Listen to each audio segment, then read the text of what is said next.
You're winning.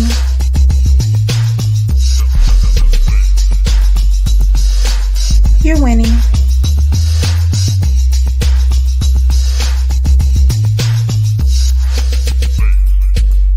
You're winning.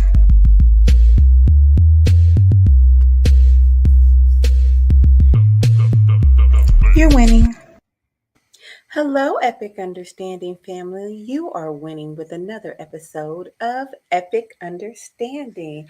I have here tonight Stephen Jarret. I just call him Stephen JJ, but it is Stephen Jarret-Jordan, and he is an author. He is a man amongst men. He is well versed on many things.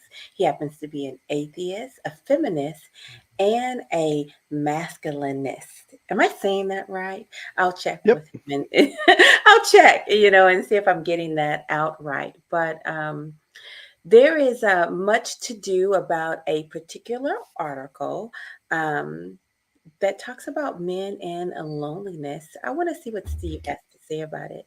Steve, what do you think about men and loneliness? Unfortunately, I think they go hand in hand currently. Really? Unfortunately, yeah. I think there's a lot of lonely men out there for a lot of reasons, and I don't think it's just one. I think it's many, which is incredibly unfortunate. So there are two schools of thought. Some people are saying men are lonely because of their relationship with women. And that, what I would say, that's the biggest school of thought. But when you dig deeper and you get to talking to men, you find out that many men are lonely because of their lack of relationships with men. So that's a pretty, so the best way I can explain how I feel about this is a problem with so many sides that it's hard to really pin down one specific problem. So if you look at a six-sided dice, right, and you keep adding sides to it, eventually it's going to get so large that it looks round. Now pick one side of that massive die and tell me that has a massive control over the rest of the ball. It just doesn't. Right. So you've got a bunch of smaller problems leading into bigger problems, leading into bigger problems, and leading into larger, massive problems. And loneliness is definitely one of those. Men not having access to emotionally healthy other men is definitely one of those issues, especially men who have integrity, honor, respect, who have a sense of duty to both family and community. Excuse me. The kind of, I think the misconception of a high value man is not what Andrew Tate thinks it is. Andrew Tate thinks you need money and all these other things.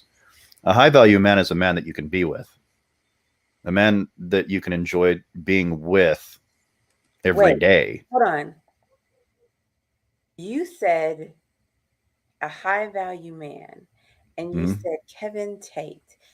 Andrew Tate. I'm sorry, Andrew Tate. First, tell our audience who Andrew Tate is, because some people might not be familiar with him.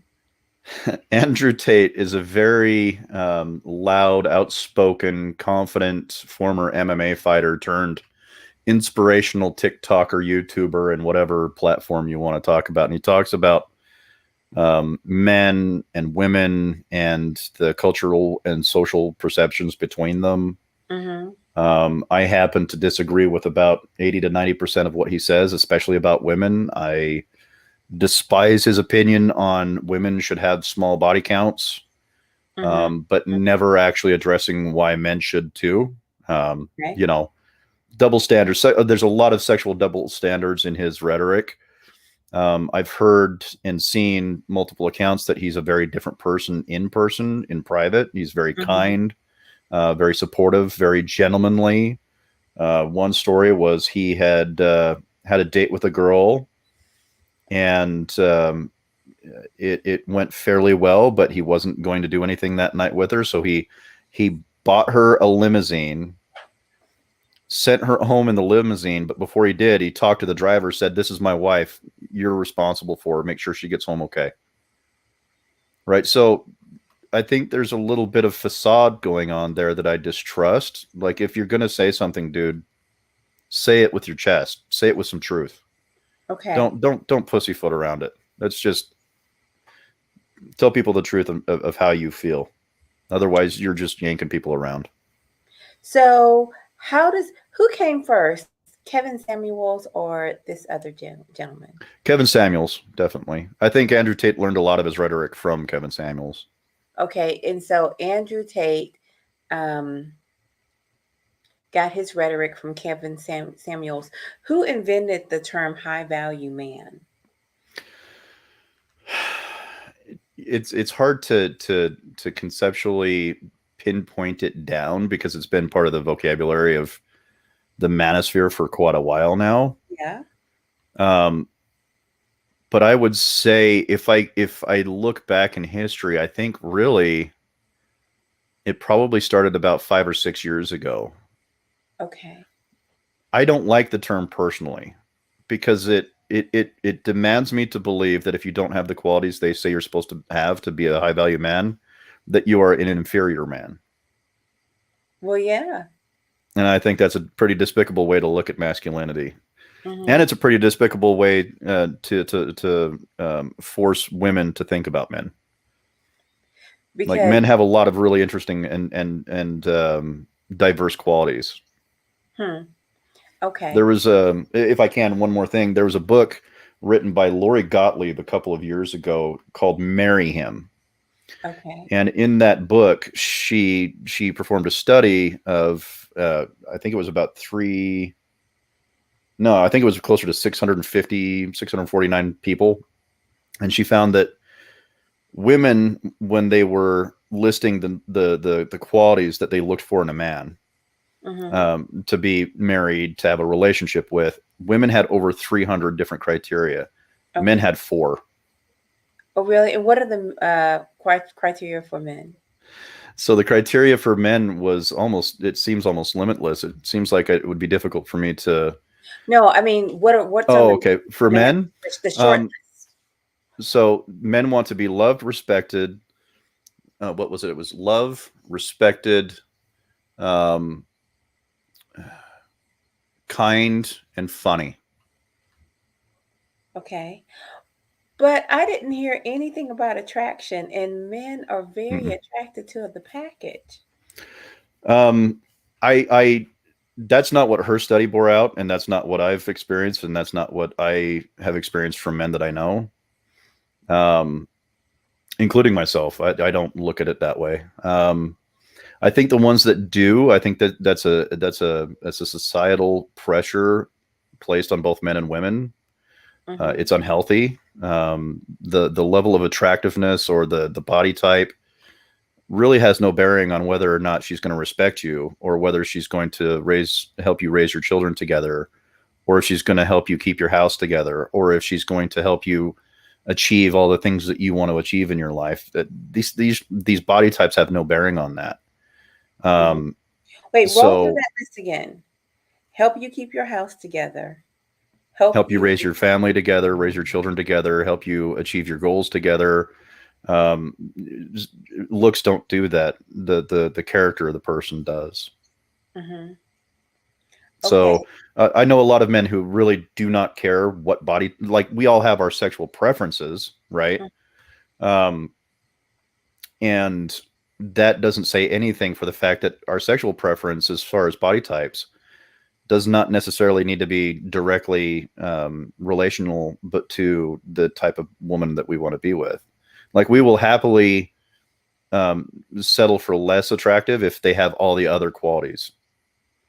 You know, now me personally, I got the whole package with my wife, so I don't have that to worry about. Okay. So, but I wonder, you know what? There's, I have you on here, and then I'll have Dr. Lay on here. And I love Dr. Lay, by the way. Yes, he's awesome. But sometimes you guys say direct opposite things. Mm-hmm. He is so big on fitness and a woman being fit. Yeah. He thinks that's like, top tier. And he speaks Yeah. towards body count. And it's important for a woman. I Now, disagree with Dr. Lay on this very, very hard. absolutely, absolutely. Listen, I'm not surprised. I wish I had you both here so I could, have you guys talk One of these days. talk it out, because I imagine that the truth is somewhere in the middle. Yeah. You I know. don't think it has anything to do with body count. I think it has everything to do with insecurity. Oh, tell me about that. So how it's been argued by Dr. Lay and by others. There's a whole conversation that has yet to happen, at least not to my knowledge. And I've watched most of your videos, and admittedly, not all of them. I haven't been able to participate a lot because of school, not like I used to, Right. But the conversations that I watch with Miss Latoya, was that her name? Yeah, oh man, I love Miss Latoya. She was amazing. I really liked her. But the conversation that was happening in that room, how he was describing it, I couldn't agree with it, because you have to explain to me the relationship between a woman's fitness and her ability to support you as a man emotionally, physically, how that can affect how she raises your children. Like, it's a very superficial, very, very top level, descriptor, right? I want to know if you have integrity. I want to know if you're an honorable person. I want to know if you're going to love and cherish me and my son. I want to know if you're going to, help me take care of my house, or are you going to help me, achieve my goals? Are you going to because if you have someone that works with you like that, there's an emotional attraction, an emotional sexuality that lust cannot satiate. Ooh, emotional sexuality. That's a phrase. Yeah. Like when I've never been more turned on by my wife than when we have deep conversations. When we talk about our feelings, when we talk about our beliefs, when we talk about our ideas, when we talk about what we're going to do next, what our goals are, when we just have conversations about interesting things, I'm never more turned on than I am in those moments. And I know for a fact that a lot of men are like that. Okay. We crave emotional connection with our partners. Anybody else who says otherwise is a fool or a liar. The other night I was talking with Mark. Oh, what's Mark's last name? He's a musician, and he's played with Yolanda Adams, and he's currently on tour with Will Downing. But he was telling me that he is in a men's group, and a lot of men were saying that they don't feel love, that they never felt loved before. Yeah. And it sounds like they failed to make that connection, right, or failed to realize they need that connection. Well, sometimes men don't feel like they've been authorized to. Okay, explain. Well, men aren't taught to connect emotionally with their partners. We're taught to protect them, defend them, provide for them, give them what they need. So we talked briefly about it numerous times, but there's this concept of stage 1 and stage 2 relationship dynamics, right? You have role partner versus soul partner. Now, pre-1900s, you were in that stage of the role partner. What role can this partner play in my life? Can they protect? Can they provide? Can they give me security? Are they going to give me good, healthy children? And then on the other hand, for women, men looked at them, can she be a good woman? Can she cook? Can she raise my children right? Can she hold down the fort when I'm not home? Because life sucked pre-1900s. Life was rough. It was cruel. It was difficult. It took a team to make it through. And it took a team to get your children to survive through that time too. Okay. But when we moved into the 1900s and femininity really kind of kicked in, women's suffrage, women's rights, we brought women into the 20th century together, right, as a nation and as a society, but we left men behind. emotionally, we left men behind. And so we never transitioned from the role stage to the soul stage. Okay. So men have been taught, and even I would even risk and go so far as to say we have been socialized from birth to expect this certain relationship expectation that you're not going to care about how I feel. You need me to hold down the fort. You need me to protect and provide for my family. So we're not taught that there's supposed to be some kind of emotional relationship with our partners. You know, our requirements are purely physical because we don't. First of all, we've never been taught that there is anything else that we deserve. But we're also taught that the only thing we're good for is, and the only thing that we're good enough to request is sexual gratification. Now, I can't find anything in my mind that is more cruel to a human spirit than those kind of low expectations. Okay. This is a mischievous video. I'm going to tell you that up front. Okay. But I want to try to share it, and I just want to get your feedback on it. Hold on. Let's see how technically savvy I can be. Am I Hold skinny? on. Mama, Can you see that? You ain't gotta go over and hug me and tell me that. I know you said I'm pretty, but what do you consider me to be? Am I skinny? Am I All right, fat? yeah, I think. What do you consider me? You are getting fat, but I love you. I'm just saying you are getting a little fat. All right, maybe.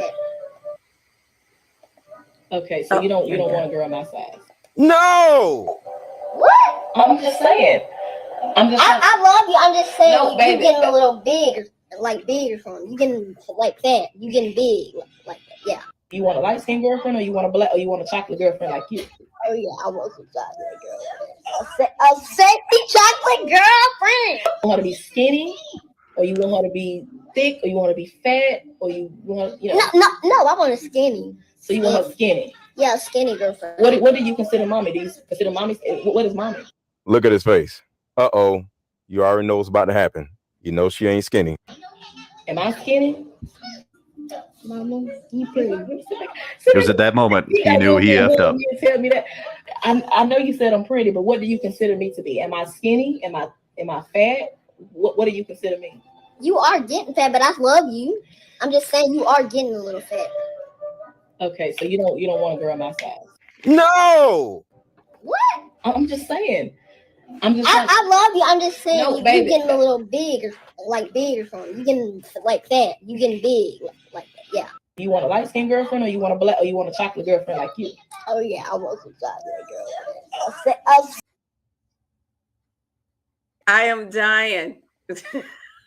Okay, so in this video, physicality seems to be very important from the commentator as well as the son.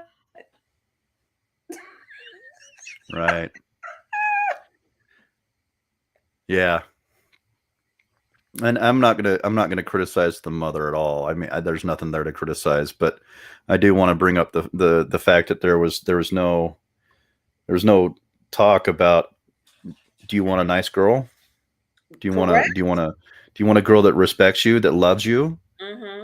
Right? You could take that whole conversation that they had right there and turned it completely around in that mirror and been like, you know, do you think mommy deserves a man that loves her and respects her and is, you know, good to her? Oh yeah. Would you rather mommy be with a man who's fat but treats mommy right, or would you rather have you know, a man in mommy's life who looks really good but is mean?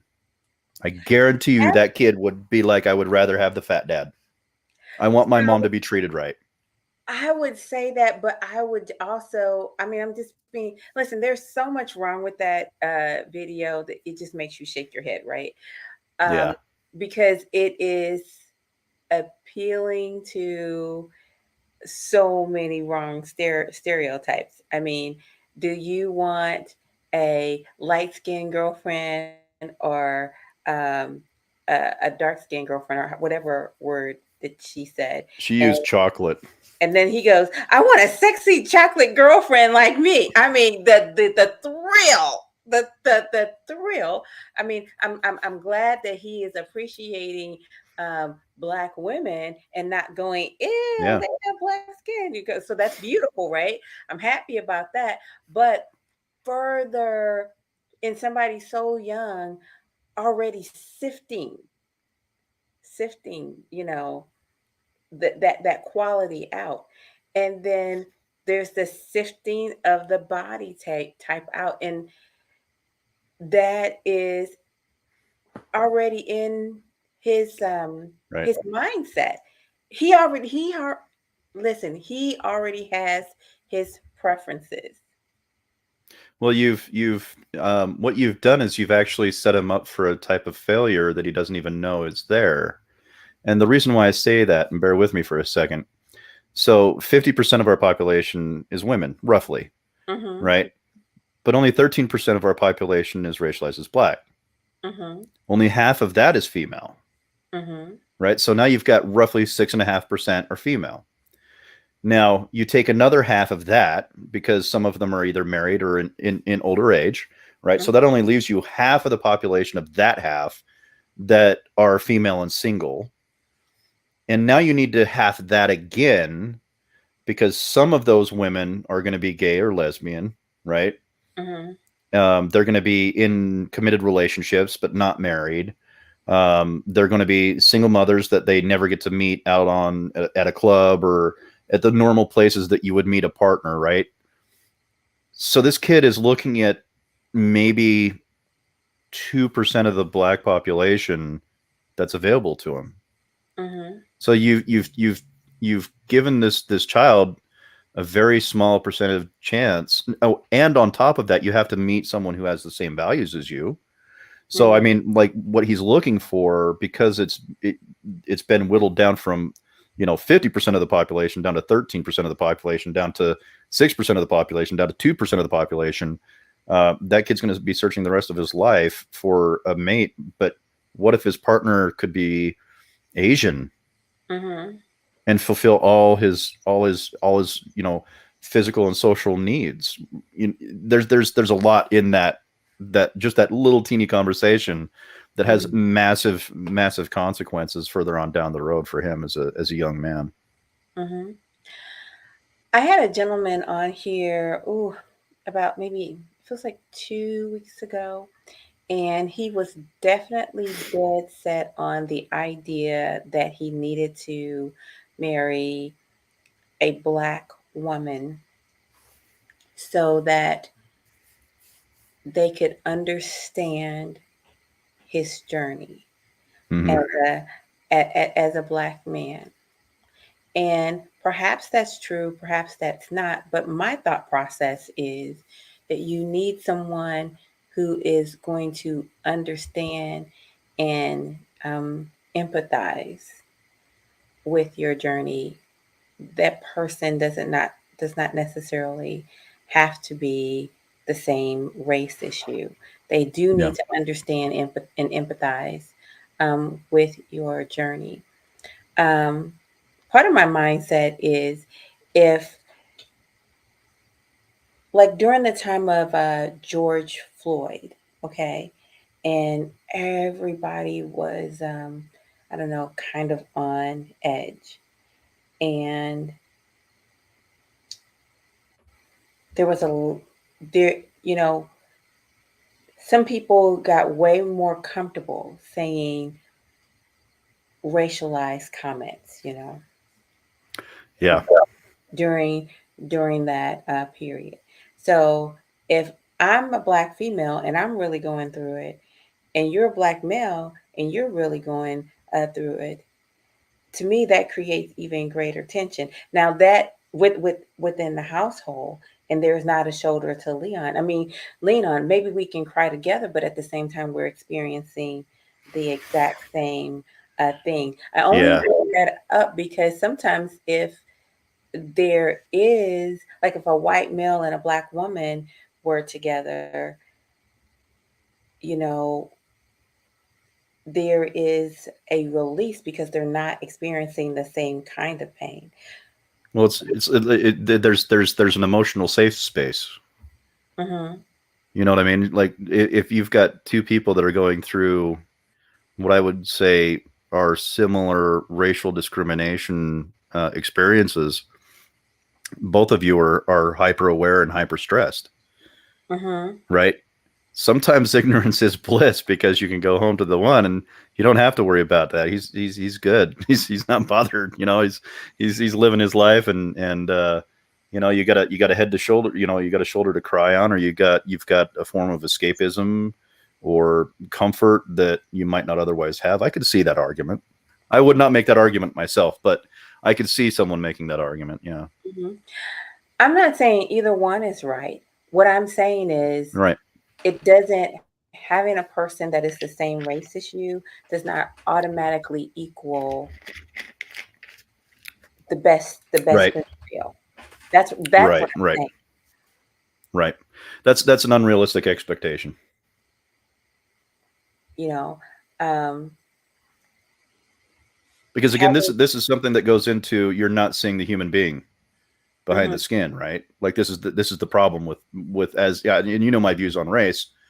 Like this is the problem with using race as the modifiers, that you're not seeing the human being below it, right? You're seeing something superficial. You're seeing something, and I don't mean superficial in the sense that it doesn't have consequences. I'm saying superficial in the sense that I know Coach Love to be an amazing, loving, beautiful, kind person who has gone out of her way to help men, to help women, to have good conversations, deep conversations.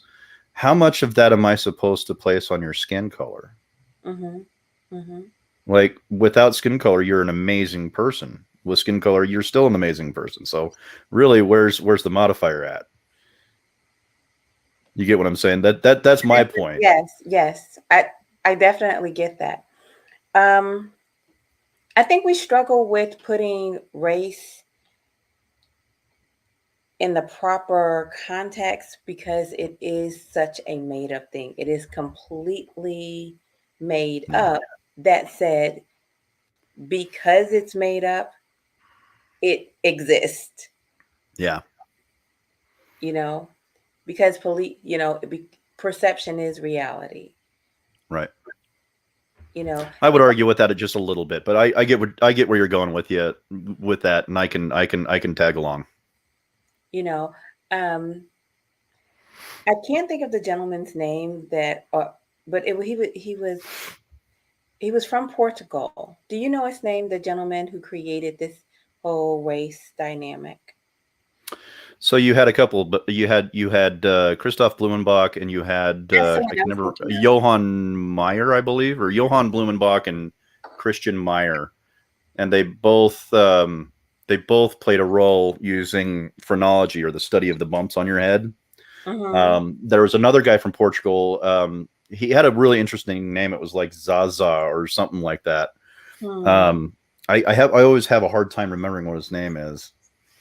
But there's during that whole so the 1600s was actually, you know, the beginning of the Enlightenment era, and it was actually called the long 16th century, because so much Enlightenment philosophy came out of the 1700s and close to 1800s. So it was considered the long 16th century. But that's where unfortunately the Enlightenment got it wrong, was the philosophies of race and how they were constructed. But there was probably four. Well, no, I can tell you there's exactly at a minimum 3 men that really created the modern philosophies of races, how we use it and structure it today. But there were numerous ones that held the same opinions. I believe John Locke was fairly racist. I mean, even in his own right, Abraham Lincoln was very racist. There's numerous accounts of him being very discriminatory. But yeah, it was a pervasive part of life back then. You know, it was you know, if you're not taught any differently, how do you know any differently? because even in the Bible, it manifests in the Bible. It's actually sanctioned in the Bible. So if it's sanctioned by God, I mean, who's to question God? And so unfortunately, what was in the Bible was manipulated to be used to endorse slavery, because in the Bible time, slavery had nothing to do with the value of the human being, because race had nothing to do with the value of the human being. So even in ancient Greece, up until the 1500s, race was considered kinship relationships, location, faith. So faith, kinship, location. There was a few other aspects of what would be considered race. It was used as a descriptor of what the person basically held as what was common to most of the people in their region, right? And so this concept of inferiority and superiority didn't come along until Blumenbach and Meyer. Okay. In the 15 and 1600s. So who was the gentleman who had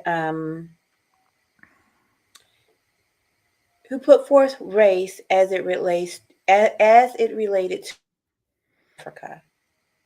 To what? As it related to war with Africa. Who was that gentleman? Do you know that off the top of your head? This is what you get for being so smart. I think you know everything. Well, no, I actually can see his face, but I can't remember what his name was. Okay. Yeah, I can't remember what his name is. Do you remember it? No. Because there was one guy from Portugal who was he was a real douchebag when it came to it. But Blumenbach Blumenbach did build on his work, and Blumenbach is really where we got really kind of a more solidification of the inferiority superiority complex within the modern concept of race. Yeah. Okay. As I understand it, the original guy, he created it because he wanted to demonize the people from Africa. Essentially, is what the goal was there. Well, I have to admit my apprehension at talking about it, because it is such a vile and disgusting philosophy that it makes me feel uncomfortable in my own skin. Really? Oh yeah, it was horrible. It was atrocious. The guy's making an argument that by the slope of your head, by the width of your eyes or nostrils or skin tone, denoted how intelligent you were. Oh, with that guy, he was the. He argued that racialized black folk deserved to be enslaved. Mm-hmm. Well, I think we're talking about two different people. Okay. And I know who you're talking about. You're talking about the guy who studied the people from Caucasia. Yeah. Well, Blumenbach said a lot of the same things, but I'm trying to. I can figure this out in like 5 seconds. Give me a second. Okay. Meanwhile, I think we might have someone that wants to make a comment, but I have to check to make sure that I am correct. So, do. Hold on, family, while we check into a few things.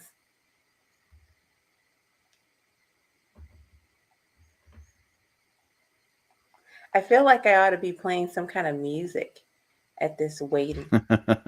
Okay. Michelle, I think you had a comment you wanted to share. I was saying, when we were talking about how we're categorizing how we depict relationship or whatever based on ethnicity. I think that no matter what race you are, we can all have a experience of the same, at the same time, the same way. But it's how we react to that experience that categorize us, and people put us in compartments based on how our reaction is. to that experience. Okay. Absolutely. That is my theory of race lining right there. That's what she's explaining is exactly the terminology that I coined when I coined race lining, is using phenomenology and how we look and expecting a certain sociological response to that, to push them into our box. Every day we put our pants on the same way. We all bleed the same. All of that, but it's not the experience that divide us. It's the reaction. Okay. So I want to ask both of you this question. Skin color often makes people treat others as if they're less than human. That's a learned behavior. Yep, I would agree. If I'm sorry, what was your name again? Michelle. Michelle, have you ever heard of George Schuyler? Don't believe I have. Okay, if you could do me a favor, if you're willing to, look up, Google George Schuyler, the Negro Art Hokum. Okay. This is an article that he wrote in the early 1900s, and I believe it's about the third paragraph down. He goes into detail about the difference between white and black people. And what he said in there is white and black people are exactly the same people. They go home, they read the same newspapers, they buy the same clothes, they love their kids the same, they eat the same foods. The only difference is when they come into contact with each other. Because it was a learned behavior to treat other people differently, when in all reality, we behave exactly the same as the other people when we're not around them. It's a really fascinating article. When was this written? What's the name of that again? I'm sorry. The Negro Art Hokum. Okay. Hokum is spelled H-O-K-U-M. And this was during the Harlem Renaissance. Okay. Excellent. And he was black and conservative. I don't know if that matters to anybody, but No, it doesn't. I gain knowledge wherever I can get it. Liberal, conservative, in the middle, Christian, atheist. I'm not discriminatory in any way. As a matter of fact, that's a picture of him right there. Okay. All right. And that's how, so that's how you spell his name. S-C-H-U-Y-L-E-R. She's got him. She's got him. All right. And it's pronounced Schuyler, but that's how it's spelled. It's spelled kind of weird. I'm gonna put a mark next to this to hold this for me. And if you want to know about the history of race as it was seen in the ancient world, that's a good book right there. You probably could find those names that we're looking for in that book, Steve. Yeah. All right. Thank you, Michelle. We'll talk with you next time. Thank you, Michelle. You guys are welcome. All right. Bye-bye for now. I'm enjoying the show. Thank you. Bye-bye. She sounds absolutely delightful. She is delightful. She is delightful. So I am curious about what happened. We're on race, so I'm going to kind of stay on race, but I want to bring up what happened with the young lady who told Black men that they needed therapy. Did you get an opportunity to check out that article by chance? I did not. I'm actually reading it as we're talking. Okay. You know what? You can share it on screen if you want a little bit of it. Well, I can actually speed read. So it's actually, I'll be done here in just a brief minute if you want to just talk for a minute or two. You speed read, and I am going to actually share a little bit of the article with everyone. The article is by Greg Matos, and it's in Psychology Today, and it simply talks about the rise in loneliness in single men. The fallout from this particular article is unbelievable. This poor man. Okay, I'm done. Okay, this poor man has gotten allegedly, I have to say allegedly, has gotten death threats. A young lady by the name of Shabree Rawls, she has gotten fired from her job. Wow.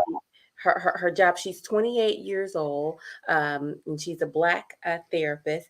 Now, admittedly, she was animated in her delivery, but if you follow her, you would know that all of her commentary is animated. And then the Manosphere itself is very frustrated because Yeah. there was this idea that there is a different education dynamic, or deficiency, that's the word, deficiency between women and men when it comes to being emotionally responsible and empathetic. Yeah. And so this article, it's just it's not even very long. No, it's like it's really like I've never written an article that short in my life. Like, and you've read my work, and my work is way more sketchy than that. Right. Like, what was it? My first article I ever wrote for Wrong Speak. The very first sentence is, "I am a white supremacist." I got so much trash for that. And now, for the viewers that are listening, I wrote the article from the perspective of someone who was a white supremacist. I am not myself white supremacist. That would hopefully be clear by the fact that I'm here. So, just so everybody's aware. Awesome. Well, you know what? Look at your hair. Yeah. There you go. There you go. But I digress. What is this? What is it about this article that you know? I think I know. What is it? Help. There's a couple of things. One is the societal relationship between men and society, meaning men feel, or society is not comfortable when they realize that the mass majority of their male society isn't capable of doing the simplest of things. Okay. We've learned to rely on men so much that we've taken them for granted. Okay. So when the male side of society has broken down, now we're looking at everybody else being like, well, now what do we do? So that anger is represented and unfortunately misrepresented outwards as hatred. That's one aspect that I would say is definitely a possibility. The other aspect is people don't want to know how bad men have it, because that's not the narrative that we're told. We're taught that women are oppressed, and to some degree they are, and we've talked about this. Women still struggle with a lot of discrimination, especially in the medical industry. I won't even get started on that because I get so furious that I just start spitting words. But I get so furious because my wife had problems with the medical industry and some of the other things, and I have had no problems. And these are hardcore, like, these are specific things. This is not just anecdotal. There's widespread evidence that women are discriminated frequently in the medical industry, and no doubt racialized Black women have it by far the worst. The child mortality rate is ridiculous in racialized Black women. Yeah, it's really bad. So there's no doubt that discrimination still exists for women, but the lie that we were sold is that men don't face discrimination at all. Like, I don't think people understand society does not like men and women. They really don't. Like, we don't want to hear how bad you have it. We don't want to hear how bad men have it, because that would threaten my status, or I don't want to hear how bad women have it because that would threaten my status. So you have a bunch of people fighting over something instead of actually addressing the problem. Is like, men are committing suicide at 4 times the rate as women. Why does that have to look bad on women? Because women are still committing suicide. Like, we can have that conversation. Let's stop suicide with women. Let's stop suicide with men. But you have to address them separately. They are not the same issue, right? So we can have that conversation, but we have to be honest with ourselves. And this is the conversation that isn't happening in the broader range of society. You want to know something? You should have 10 million viewers, by the way. Oh, they're coming. They're coming. Yeah. One at a time, but they're coming, right? Yeah.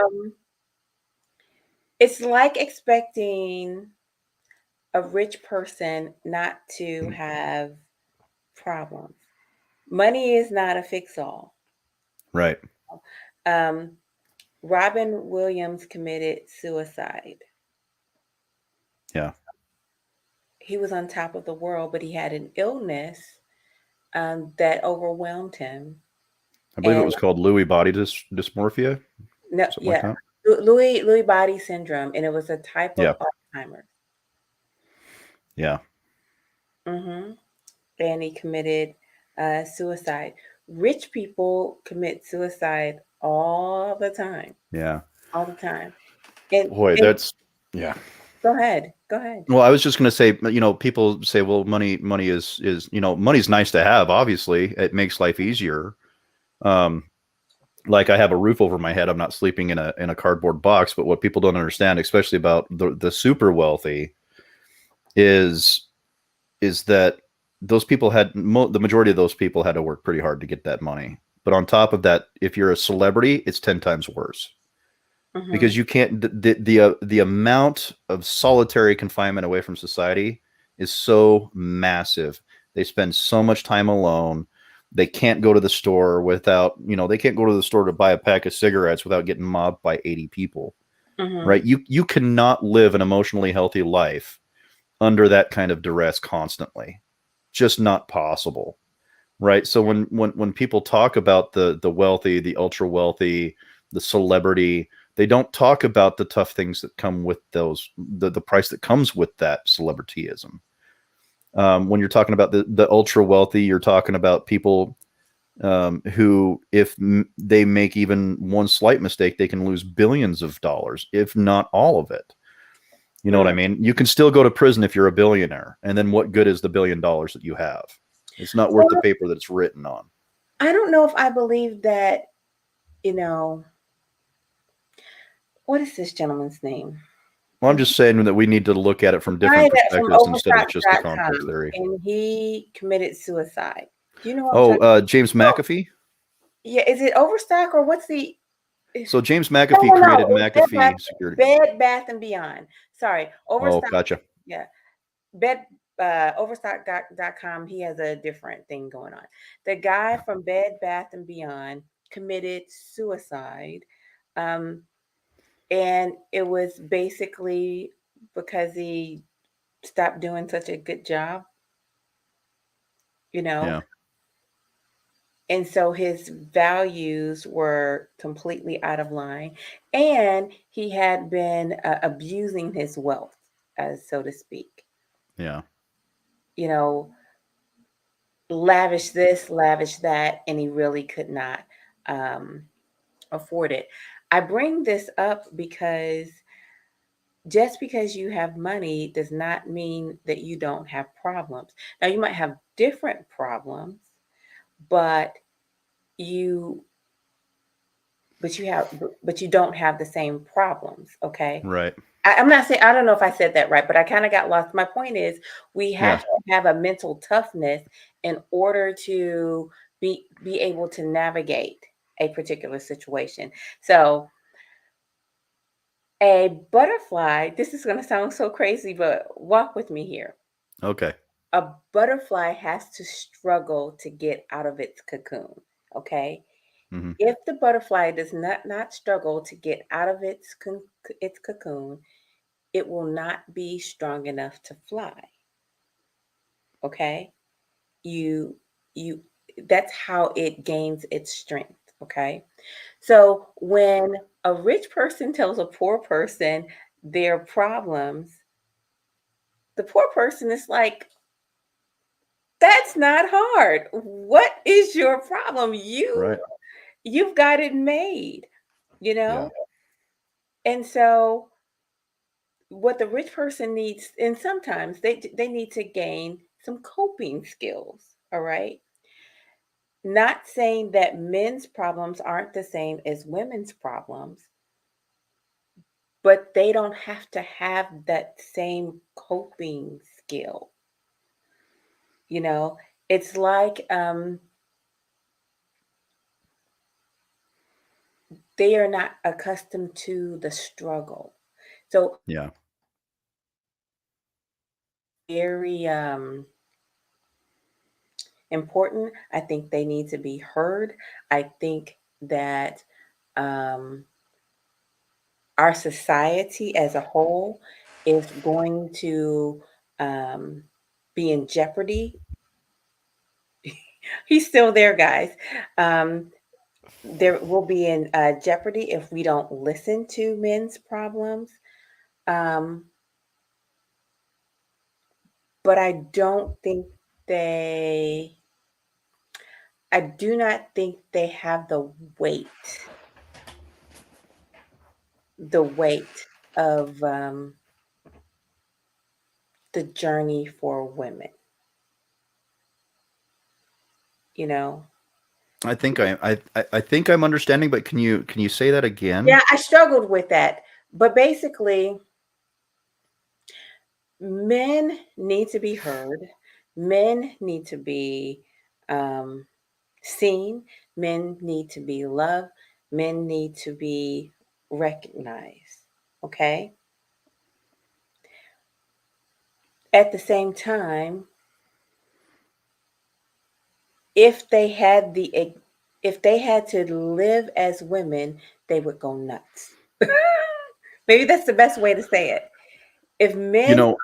If white men had to live as black women, they would all commit suicide. They were like, I'm done. It's over. You know what I mean? Yeah.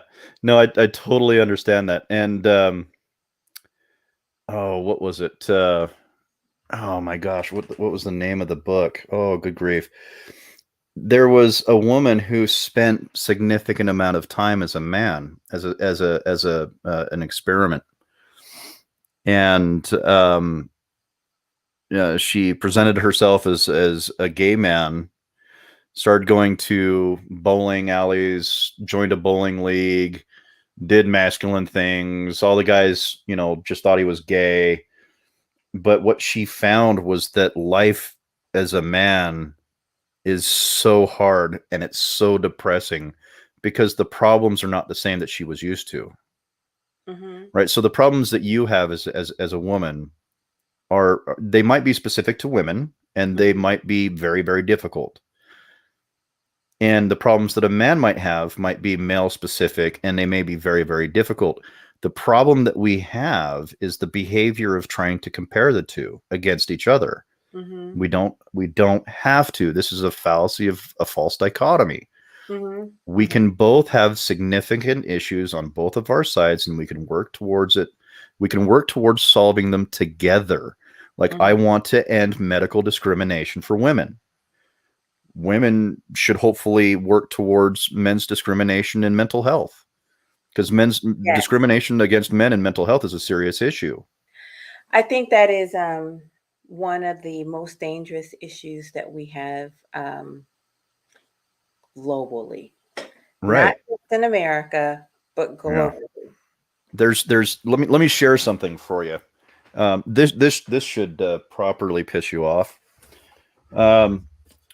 So where did I put it? Oh yeah. So you know me, I get bored and I read studies. Right. Now, something that I need to mention here, Dr. Lay is somewhat correct about body count.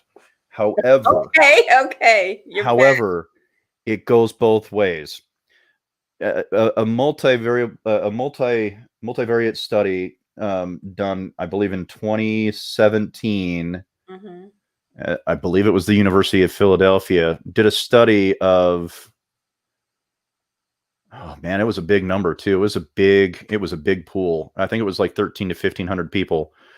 And they tracked and mapped the relationships of people depending upon how many people they had slept with. And they found that the more people that you slept with, the higher the probability that you will divorce later. Yeah. Yeah. Strangely enough, they found that the longer that you live with someone before you get married, the higher likelihood of being divorced is as well. Mm-hmm. I would love to see how that evidence actually plays out, like in real time. But so what I did was I read the entire chapter, or the entire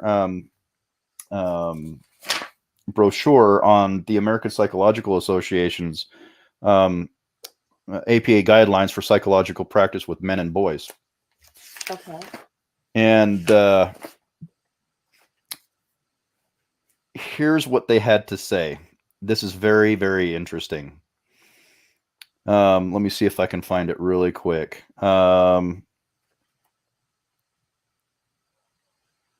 So they go on to say, where is it? So basically in there they say men have privilege, right? Men are privileged. Why does that have anything to do with how you're going to treat me? Why does that have anything to do with how you're going to treat my PTSD? It shouldn't even be in this list, right? But then they go on to say, boys and men experience gender role strain when they A, deviate from or violate gender role norms of masculinity, B, try to meet or fail to meet norms of masculinity, C, experience discrepancies between real and ideal self-concepts based on gender role stereotypes, D, personally devalue, restrict, or violate themselves, E, experience personal devaluations, restrictions, violations, and or personally devalue, restrict, or violate others because of gender role stereotypes. So what that role strain is having a misconception of what masculinity is supposed to be. What they just described there was what you would consider male toxicity, toxic masculinity. Why is that in there? Why are we addressing male toxic masculinity? Toxic masculinity is nowhere to be found in any literature, anywhere for any study. Why are you putting it in the APA's guidelines on psychological treatment for men and boys? But then it gets worse. It gets worse. Hold on. So, research, excuse me. Research suggests that socialization practices that teach boys from an early age to be self-reliant, strong, and to minimize and manage their problems on their own yield adult men who are less willing to seek mental health treatment. Further complicating their ability to receive help, many men report experiencing gender bias in therapy. It goes on to say, indeed, therapists' gender role stereotypes about boys externalizing behaviors may explain why boys are disproportionately diagnosed with ADHD compared to girls.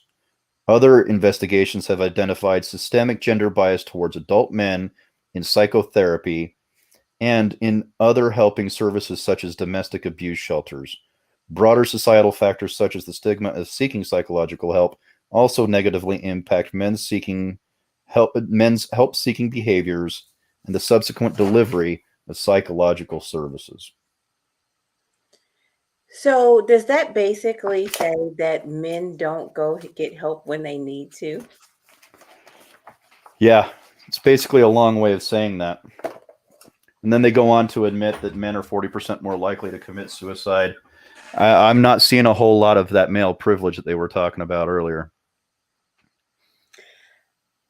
It's a very confusing guideline. It makes no sense. Why? After you get past that part, it's actually fairly clinical and specific and actually plays out with standard psychological models. But that first part was, I called a friend of mine. I was in tears, absolutely enraged. I was pretty done at the end of that day. Do you think that it has something to do with, well, I know it does because you said it does based off of the research, the tools that people are taught and the expectations of what's supposed to, happen. If you believe that you are going to experience a certain amount in a certain type of suffering that is already that's already baked in. Women understand, we don't like it, but we understand and believe that every month torture is going to happen. And no one goes off the rails. You just plow through it, and it is expected. But if you don't expect this mental or emotional torture to happen to you, then it hits you very differently. Yeah. Well, what that last little bit says in there, if you were paying attention to it, it basically says that men are socialized from a young age not to rely on anybody else. Mm-hmm. So when something happens, and this is the sick kind of twisted trap that we get caught in as men, is I was taught not to ask for help. I was taught to be self-reliant. Something happened that I don't know how to control. I don't know how to deal with, but I can't rely on other people because I was taught to not rely on other people. Therefore, I'm just going to have to live with this thing, and it's going to continue to be a problem in my life because I'll never seek out the psychological help, but I can't be self-reliant on others to help me try and get through it. Like, you see the rhythmic kind of circular reasoning here. Mm-hmm. They don't mention the fact that boys are socialized from birth in different ways. Like boys, and there was a study done again that found that boys are 30% less likely to be picked up when they're crying by their parents than their siblings, their sibling counterparts that are female. Mm-hmm. You have, I can go on all night. So I apologize. I mean, we have to stop doing that to our What, boys. going on all night? No. But we have to stop doing that to our boys. It's the parents. We have to stop doing that. So Generation X, if we could, knock it off. So I think it's possible to maintain what that says, which, because being self-reliant is important to a healthy mind frame, like to not, because if we don't teach people, boys and girls alike, if we don't teach them to be self-reliant, they will become codependent. So we have to have a certain degree. I think the reason, the point I'm trying to make here is that there's an internal psychology that we can teach our children, and there's an external understanding of psychology that we can teach our children. So I'm teaching my son, you need to be emotionally and intellectually strong. You have to hold yourself together. No one is responsible for your life. You are responsible for your life. However, it's okay to express yourself. It's okay to express your frustration. It's okay to ask for help when you can't do it on your own. That last part's the part that we failed. We have failed as a society to add that last part. Right? And so we've never empowered boys to say, I need help, but we've always empowered them to say, I don't need it. Mm-hmm. And the advice is in the wrong place. It's in the wrong proportions. It's in the wrong locations. And the way that we're treating it isn't correctly. Mm-hmm. Mm-hmm. This is so random, but I have to say it because I love him so much. One of the cutest things I've ever heard my nephew say was, Auntie, can you help me? He used to say that, but he used to say hope, not help. Hope. Random. Anyway. Yeah. It was so sweet to my ears. And just hearing you say that just makes me, he's grown up to be such a beautiful young man. He's definitely not afraid to ask for help. And he always kind of really understood his own boundaries. And so I admire that about him very much. Boundary setting is something that boys don't know how to do either. Tell me about that. So, well, for example, I've been at numerous parties in my life and have been groped or otherwise molested by multiple women. But I never thought anything about it. I've literally had women come up and grab my junk before. I've actually had women come up and grab my junk in front of my wife. What? Yeah, not even kidding. I've had girls come up and flirt with me in front of my wife. Now, if a man was to do that to a woman, he would get knocked out in 3 seconds flat. Like if a dude came up and started hitting on my wife in front of me, he would not be awake for very long. Why is there that sexual double standard? Well, you know what? I want to put a pin in this because I want to talk about the sexual double standard of when two people get drunk. Okay. Oh yeah, yeah. The male is punished, but I can't go there just yet because I don't want to forget to rewind back to the point where you were talking about the study where people who live together longer, they get divorced, and people who have a higher body count, they get divorced. This is a reality. Anybody who has more choices takes advantage of more choices. I don't, right. It doesn't have anything to do necessarily with the body count, but if you make a lot of choices, you just that's your way. There's a lot of options. Just the more options you have, the more undecisive you are. Absolutely. You know, go into a candy store sometime and just try to pick out one piece of candy. Exactly. And basically, that's the exact same thing. So anytime there's more options, you're going to have less commitment. Quite honestly, that's what's going on today with the Bumble and the Tumble and whatever, all these swipe rights, all of this. You get people who are serial daters. I call it the Tinderizer. Oh. Dating apps, like the collection of datings out there, dating apps, I just call them the Tinderizers. Right. Because you can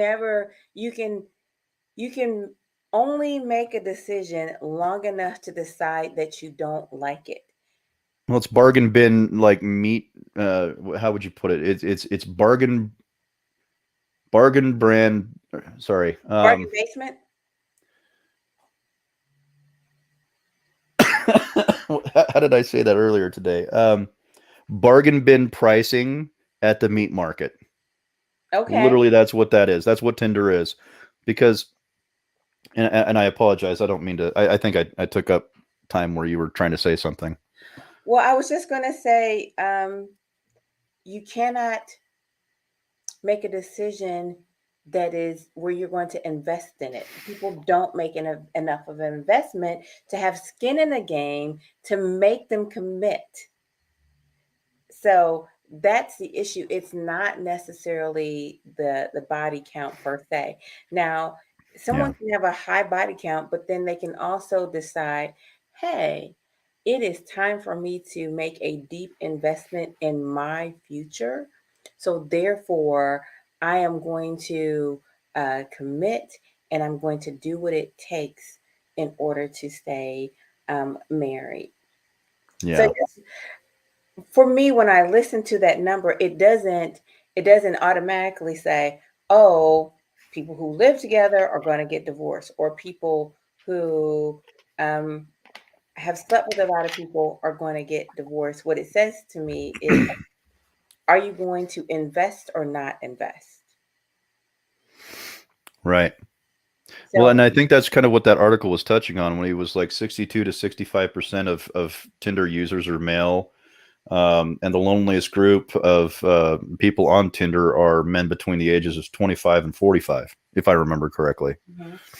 And that's true. And surprisingly enough, that's the age group that's at most risk of suicide as well.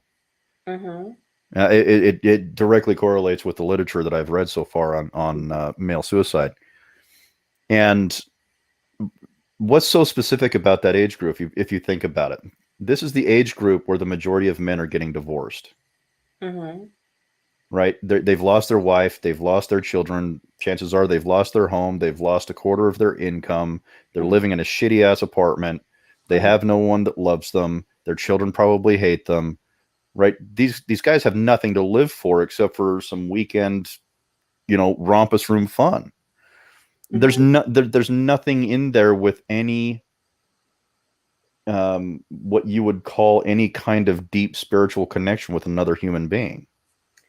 Okay, so let's talk about Rat Park. Because if you don't make a connection,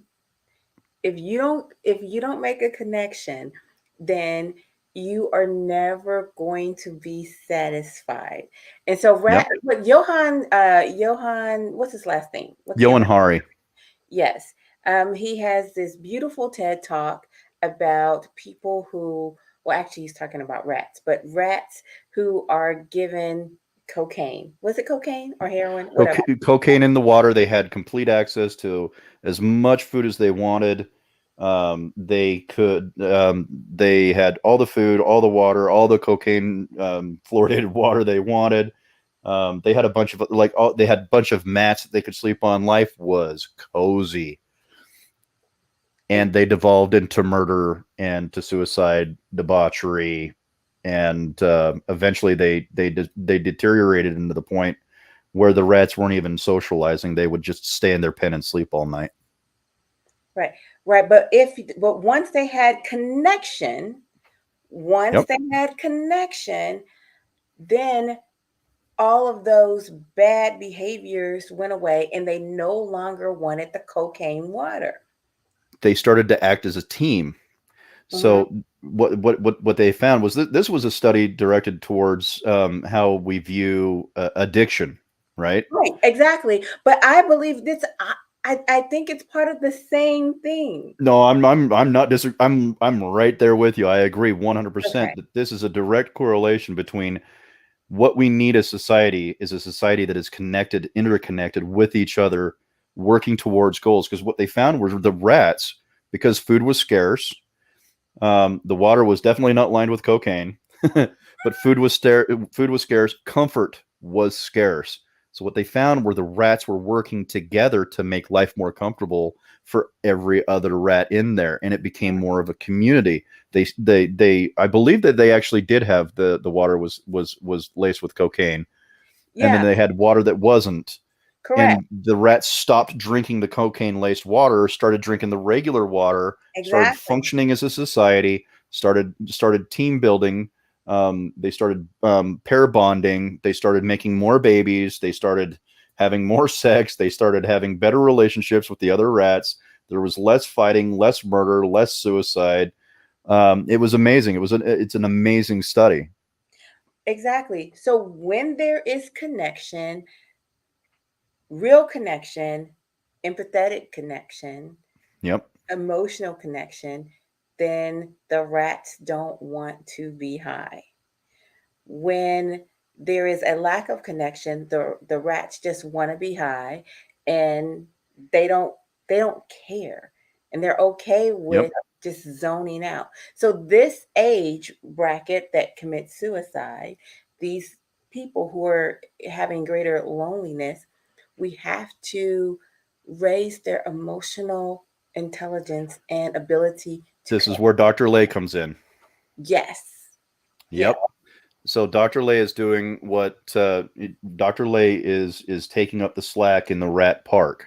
Yeah. So what we've got is we've got men who have never been trained and taught to be emotionally available partners in a healthy relationship. So what he's doing is he's saying, guys, we need to get with the party here. We need to get with the program. He's pulling men in from the role partner into the soul partner relationship. Like, that is phenomenal work. And this is one of the reasons why I love him. I know what he's doing. I don't know if he's aware of the repercussions of his actions are, but he is going to change the entire face of dating. He's going to change the entire face of the way that society has deep, meaningful connections with their partners. Like, I'm not sure he knows how important he is. You know what? I think he does, and I think I hope he does. Yeah. He's writing a children's book, and I think that's one of the reasons why he's starting at that level, because he wants to not fix people after they're broken. You know? Yeah. Because a lot of his patients, once they come to him, they're like in CPR mode. Yep. Okay. Yeah, they're on life support. They're on life support, and he's trying to, help people make healthy connections. As a matter of fact, there's a through line to this, because he works with he works with the police departments. Okay. That lack of empathy, actually causes people to get shot. Yeah. Okay. That is the issue. So he told me about this ride along that he made. And the person was in a all black neighborhood. He was a white officer, but the difference was the officer was invested in the community. And Dr. Lay was in the car, and a gentleman was riding up on this particular guy. The guy had on a hoodie, and he was kind of, walking, and it was late at night. And before he even got to him, he called out his name. He was like, "Hey, so and so, your mom is going to want you home. I know she doesn't know you're out here." So even from behind, with the hoodie on, based off the way this guy was, kind of his non. Every guy has a specific walk. He knew exactly that was, and he knew his mother's expectations. And Dr. Lay said he was blown away. He was blown away. He said because that could have ended so differently. But because there was a human connection there, the officer had confidence in who this kid was, what the family expectations were, and it had nothing to do with skin color, all to do with connection. Well, and this is one of the reasons why I detest conflict theory based programs that rely on power disparities and conflict, meaning because I'm white, we are I'm committing some kind of oppressive nature and abuse on you, right? Just being here. But that does not help human connection. Pause. Wait a minute. What did you say? Well, that's the basis. That's the idea behind conflict theory, is creating hierarchies of power disparities where there aren't any. Okay, I don't know this theory. Think critical race theory. Critical race theory is based off of conflict theory. Well, I shouldn't say that. There's components of conflict theory in critical race theory. It's this idea that all relationships are based on power dynamics. Right? It's another inferiority superiority complex that our society has an issue with. And it says, because I'm white, I'm racialized as white, that means I have privilege and power, right? Over you, my friend, Coach Erica Love, who I love and I respect and I adore. And I'm here because I love the things that you're doing, right? I'm at your mercy here. I'm on your show, right? If we were going by that conflict theory, we're not going to make a connection from one human being to another human being. We're not going to make those connections because there's so much between us. How can I connect with you as a human being if you constantly tell me I'm a horrible human being who is using my privilege to consistently oppress you? It's because they don't want people like me and you being friends. Plain and simple. When you get down to the nuts and bolts of it, they don't want me and you being friends, because an educated and well organized populace is the most dangerous thing to a compromised government, to a compromised society. We are the things that are the most dangerous obstacle that we can take kingdoms down. Well, I will tell you this. The rest of the world has tuned into America's racial disparity problem. Oh God, yeah, we have. Yeah, they have. Yeah, and they're using it against us. Now that is a fact, and a house divided cannot stand. Right. And so it doesn't keep me up at night, but it does concern me. Yeah. If we're so busy fighting ourselves, we'll never have time to fight anyone else. Right. Well, I mean, that's the whole point with conflict theory, and that's what I'm trying to say is that I'm agreeing with you 100%, because if the whole idea is if we're busy fighting ourselves, we're not fighting them. Right? We're not, if we're busy fighting ourselves, we're not actually doing anything to end racism. As a matter of fact, we're actually propagating it and propelling it into the future for our children to have to deal with. So the whole construct is deeply flawed from the very beginning.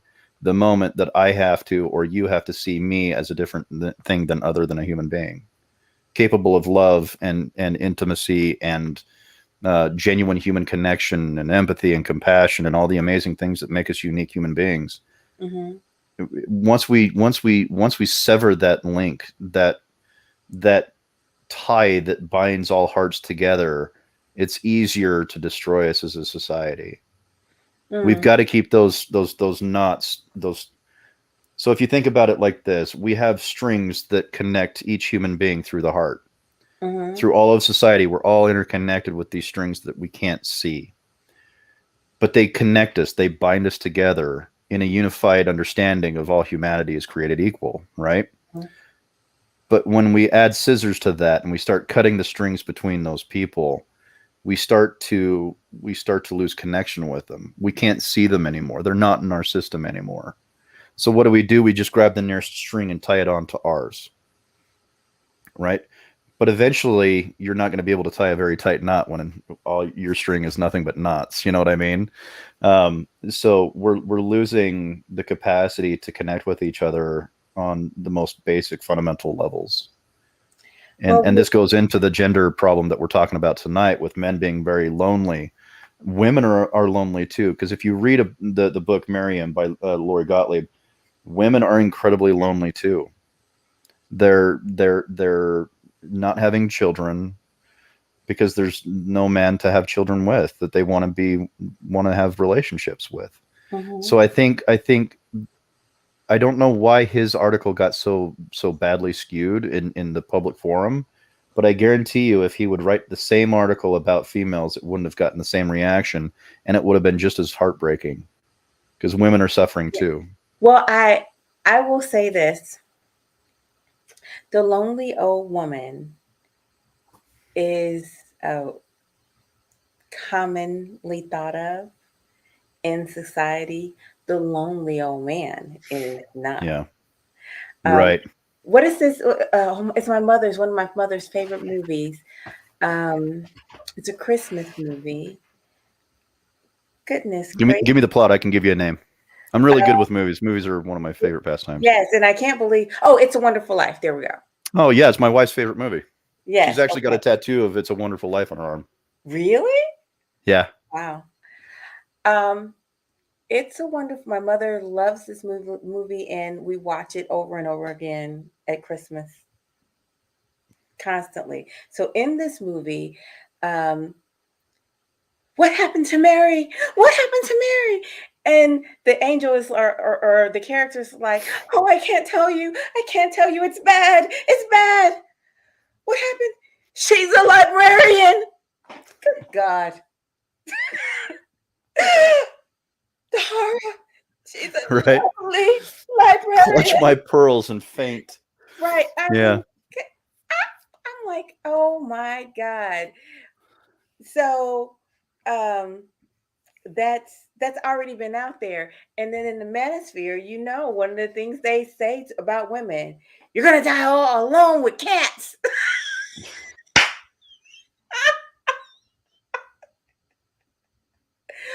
So that threat has already been out there for women, and either women are like, yeah, whatever, or they've accepted this whole idea of it, right? But the idea of a man being lonely, men can be lonely. Yeah.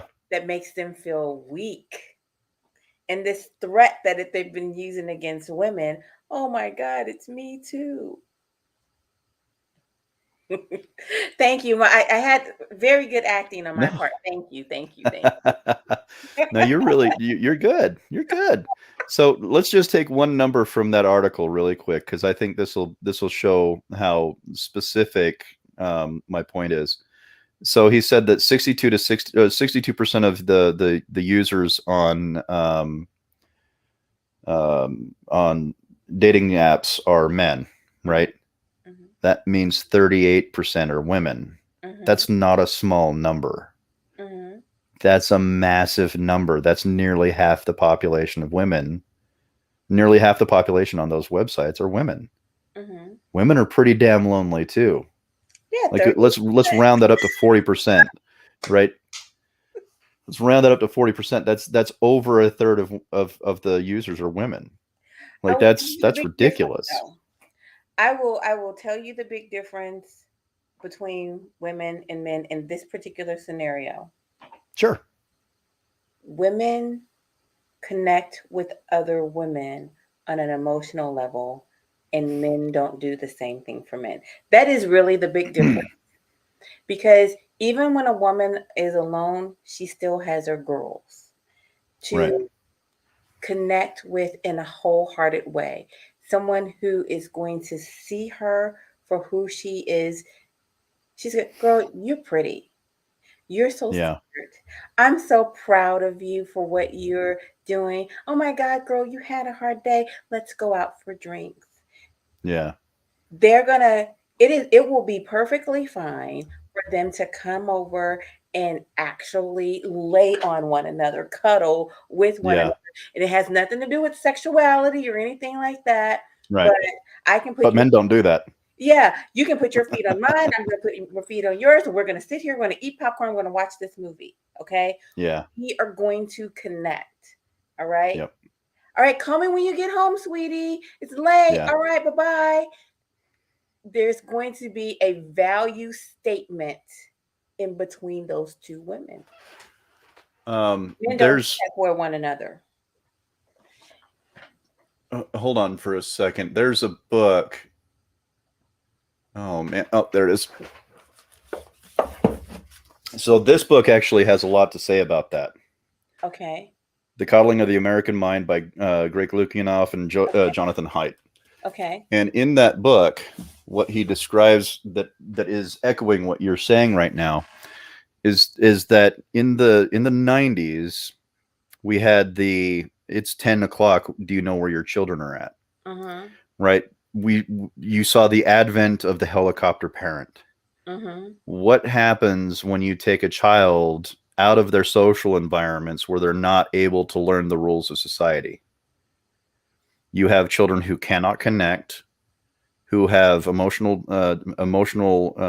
disorders. You have situations where the socialization of children. So children learn the rules of the game when you're talking about the rules of life. Like they understand hierarchies. They understand what to do and what you can't do in social situations. Like you can't just go around punching kids, or else all the other kids will tell their parents and you'll have to leave. Right? You learn the rules of life from other children as well as adults. So when you have helicopter parents, you take all those kids out of those environments. They're losing the ability to make these connections with other children. They're losing the ability to connect with other children at a fundamental level. And then on top of that, you get into the digital age, the tech age. Now these kids are spending all of their time on social media. There's no rules on social media. You know what I mean? You can just, if you get in trouble with a group of friends, you'll go to Reddit and find another couple of friends, or you'll go to Tinder and you'll find another group of friends, right? And then you'll hang out with them. It's not a problem. No loss, no harm, no foul. So what you have is this culture of people who are attached to a phone, don't go outside, don't socialize, don't learn the rules of the game. They don't understand how to date. They have no idea what emotional pair bonding is. They don't understand how you can have a connection with another human being without something else being attached to it. We're constantly being told what red flags to look for, but every single one of these things is incorrect. Right? So what you've got is a culture within a society that is almost seeming like it's invested in the failure of our future. We need to put the bloody phones down and go out and connect with human beings. You want a good date? Go take someone to the library. Wander around the book aisles, take a book out and be like, what do you think about this topic? Right? You can learn an incredible amount about someone just by asking them questions about their life, about their beliefs, and not being so judgmental. right? It's really amazing what we could do with ourselves and other human beings if we just put the bloody phones down for 5 minutes. Like, go into any restaurant and you'll see phones out. Well, I would like men to invest in one another in a mental, emotional way. Perhaps men should take one another to the library. I think we should. Well, I mean, I think you would enjoy that. Oh, I definitely would. You'd probably lose me. I'd be out somewhere reading. Absolutely. But yeah. Honestly, I will tell you one thing that I like about the Manosphere. Men connect, even though they participate in common enemy bonding, which I think is very unhealthy. Yeah. Okay. What I like about the Manosphere is they connect. Now, if they could start connecting on something healthy, now we're cooking. Right. Why are we not supporting male bonding ceremonies? Why? What I mean by that is, why are we not celebrating the journey into manhood from childhood? So I don't know if you saw this show, but I had a show and it was all with men who were mentoring kids, and that was one of my biggest questions. It's like, what ceremonies can we create for American men so that they transition from childhood to manhood? My thought process is that it ought to be, kind of ratchet up, If I remember your question specifically, your question was, how do we know when a boy becomes a man? I believe was your actual question. That was in there, yeah. So how do we know? So what we do, let me get this out. In our society, what we do is we celebrate with drinking. Come on, let's go get drunk. You're 21. Let's get sloshed. So we do have one of those, and I don't think it's very healthy. But the first time a boy loses his virginity, that's basically what it is. I was going to talk about that too. We go out and we get our boys hookers. I don't, but I mean, the stuff that men do. I mean, that's, Yeah, we don't have a lot of those out here in Utah, so. Yes, you do. They're just in quiet corners. No, we really don't. I have a friend who used to work undercover as a prostitute. Really? There's really not that many. There's a few, but there's really, I mean, not very many. But Dry County. The problem is that, that's not a, I think that's a really bad mark to be making as the transition into manhood. Mm-hmm. I would say it would be better if we got into fights. Test your mettle, test your ability, test your mental strength. Even better, see if you can talk his way out of the fight. No, I think that would be better. Because you have to connect with someone on a very interesting level to stop a fight from happening when they're already pissed off. I would love us to have some kind of a coming of age cultural journey that we would make for men as Americans. That would be very nice. There is one other one is in a lot of your more conservative areas. They have it where your movement from, or your transition from boyhood to manhood is done when your dad takes you on your first hunting trip. Well, yeah, kind of, except that kids go hunting at 8. Sure. They didn't used to.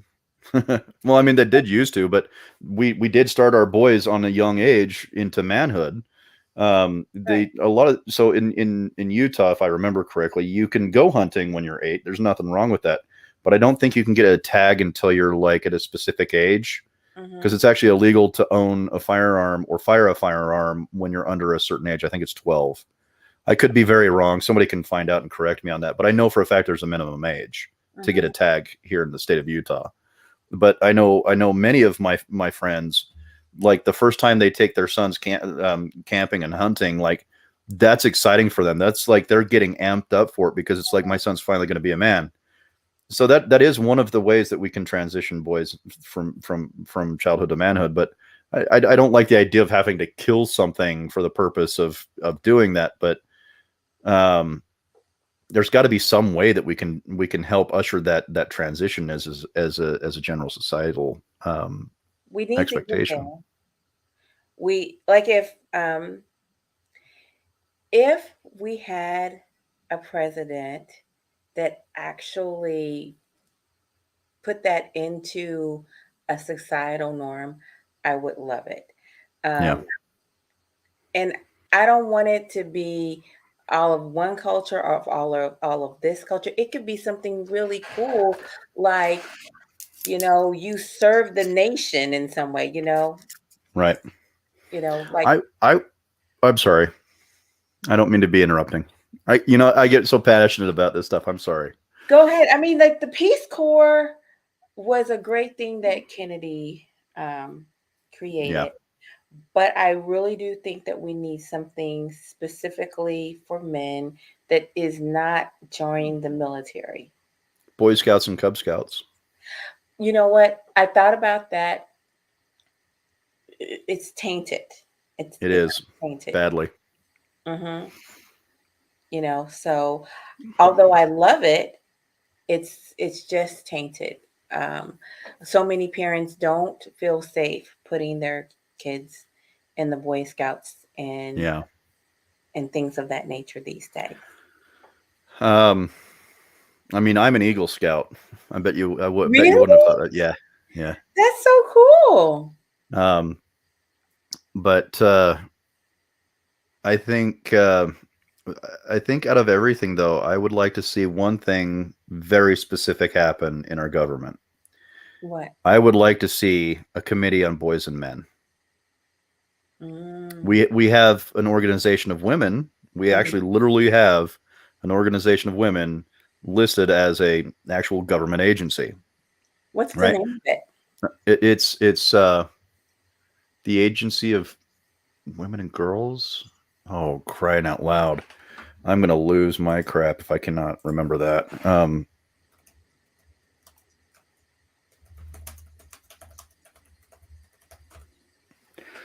Let's see here. The Women's Bureau. Okay. It's part of the U.S. Department of Labor. But we do not have. So we've got the HHS and Women's Health. So the Federal Women's Program, the Office Against the Office on Violence Against Women, or sometimes called VAWA. The Office of Global Women's Issues, Department of the State. Women and Gender and Public Policy. So we've got quite a number of women's departments in government, but to my knowledge, we have yet to have one that is focused on men and boys. Not one. It would be really awesome if we started with men's mental health. Well, interestingly enough, I was again reading studies, and I came across a study that I don't think that I've read a study that scared me as much as this one. And what it is it's a study of opposite molecular structures in men and women with major depressive disorders. I don't even know what that means. What does that mean, Steve? Basically, it studies the chemical markers in the brain that are present when a woman or a man has major depressive disorder. Okay. And the way that we treat depression is, if I'm reading this article correctly, or the study correctly, has incredibly detrimental effects when we talk about how we medicate people with major depressive disorders. Okay. Because men and women manifest depression with different chemicals in the brain. Okay. Like drastically different chemicals. And the way that depression, because of that, depression actually manifests somewhat differently, especially when you're involving medication into it. I'm trying to get it really quick here. But, I didn't put the one that I actually had highlighted in here. So I'll just read you the last paragraph of the conclusion, which is, to conclude, our study reveals divergent corticolimbic molecular changes in men and women with MDD. That's major depressive disorder. Okay. Thus, it follows that potential novel treatments should also target sex-specific pathology.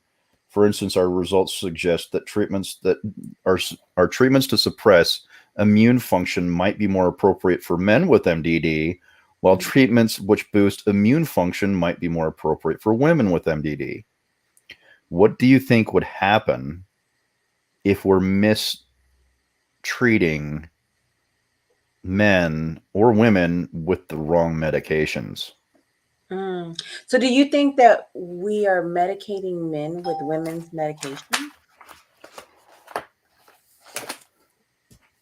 I think it's possible we're doing both. I think we might be mistreating women with drugs that are better for men and men with drugs that are better for women. And that might be leading to an increase in male suicide. Because we hear all these stories all the time. My friend Chris is an example of this. He had just changed medications shortly before. He got up out of work, walked out of work, didn't even bother clocking out, drove directly to a pawn shop, bought a firearm, went up into the mountains and shot himself in the head. So we have no idea how the wrong medication is affecting people. Right. But this shines light on a little bit of it, and we can start making adjustments according to that. But I'm surprised this study isn't all over the news. Like, that scared the shit out of me, to be honest. Like, if you look at when was that study done? Let me get it for you real quick.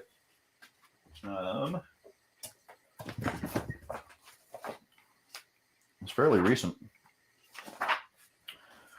18th of July, or sorry, July 2018. Oh wow, it's kind of a long time ago. This was not that long ago. Well, no, what I'm saying is, for it not to have reached, a fever pitch, for it not to, Right. So the interesting thing about this is this isn't just one study. This is a multivariate study, a multivariate analysis of multiple different studies from 1, 2, 3, 4, 5, 6, 7, 8, 9, 10 schools. So 10 educational departments at multiple different universities, including Toronto, Department of Biostatics, Graduate School of Public Health, University of Pittsburgh. There's like 20 pages of citations to multiple different doctors. I read it and I was glued to the pages because I couldn't believe what I was seeing. And I'm trying to find a graph that will actually show you what's actually happening, because there's one in here. I started keeping my studies instead of just reading them and discarding them. There they are. There they are. I forgot they were at the back.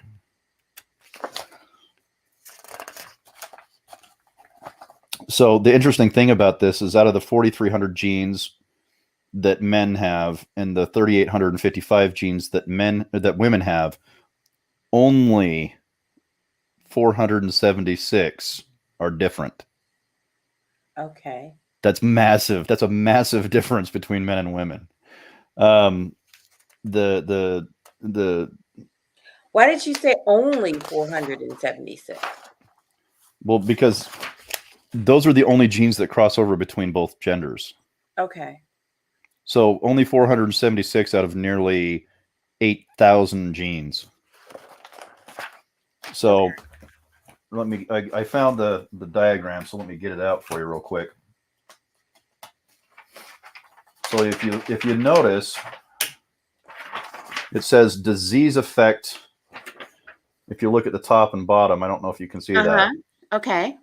So there's nothing in the middle.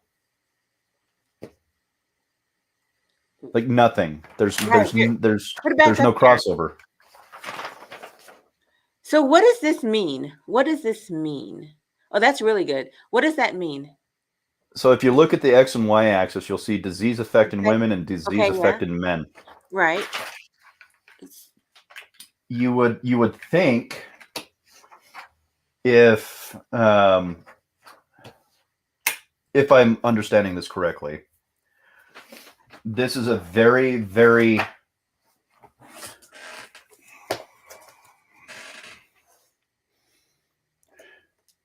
it denotes extremely specific and drastic differences between the male and the female brain. Okay. Got it. So what that is basically it's saying there's a massive difference between these two people. Like this specific thing right here is definitively affecting 100% of this population different than this population. Okay.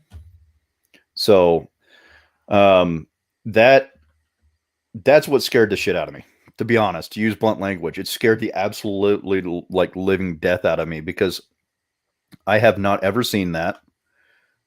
And I have yet to find any material that is actually addressing the questions that I have about that.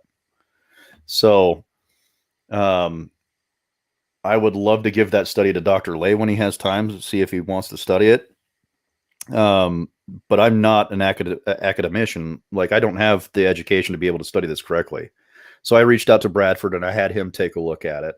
And we both came, I pretty much had my conclusions were correct according to him. But I mean, these are not numbers you fool around with. Like these treatments have to be very specific. So we'll see what happens with them. I'm going to be keeping my eye on that one. It would be interesting for you to, you're good at writing letters and challenging things. Yeah. Why wouldn't you? What do you think about writing a letter to the New England Journal of Medicine about this? I don't know why they would listen to little old me about it.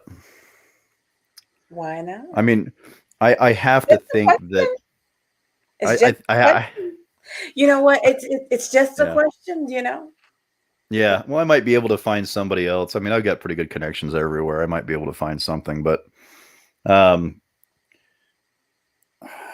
yeah, just every time I think about that study, I don't know what happens to me. Yeah, it scares me, but there's something else that I have a hard time explaining what's going on in my chest. It's just so there's something else that was interesting in that study that I didn't mention, which was early and excessive introduction of testosterone into the female brain causes some interesting side effects. I need to read up on it more, but it was really interesting.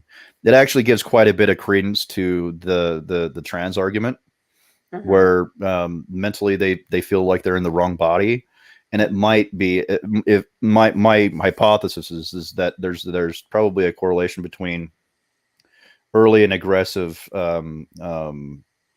interaction with testosterone in the female brain, and vice versa, too much estrogen in the male brain at during that formative child formation, brain formation in utero, that can probably have a pretty big effect on the brain and how it actually comes to identify with its gender and sexuality. I can't say anything concretely yet, but I have my sneaking suspicions. But wow, that's pretty significant. Yeah, it really is. All right, this is my last question for the evening. Maybe, sure. Maybe we'll see. Yes, we'll see. But it's on a different subject matter. Okay. Do you believe that energy never dies? I think the way that the question is posed is a little bit misleading. Okay. Energy doesn't die. It just transforms into another form. Okay, good. So yes, so we're on the same page. So like if an apple drops on the ground, it decomposes. Decomposition creates heat. And then the nutrients also sink into the soil. So the energy is transmutating from one form to another form. So yeah, that's the best way I could put it. So where do you think your energy came from that made you, and where do you think it goes when a human dies? Where do you think that? Well, I'm of Carl Sagan's opinion that we are all made of stardust. Stardust, okay. And I believe that the material that we're made of is the same material that the Earth is made of. We actually see a lot of the chemical makeup of the body is very similar to the chemical makeup of the universe. Mm-hmm. But I think where I'm going to go when I die is into the dirt. But where's your energy going to go? Into the dirt. My ashes will provide nutrients for the soil, for the bugs in the soil, for the grass, for the trees. My energy will be transformed into a natural ecosystem.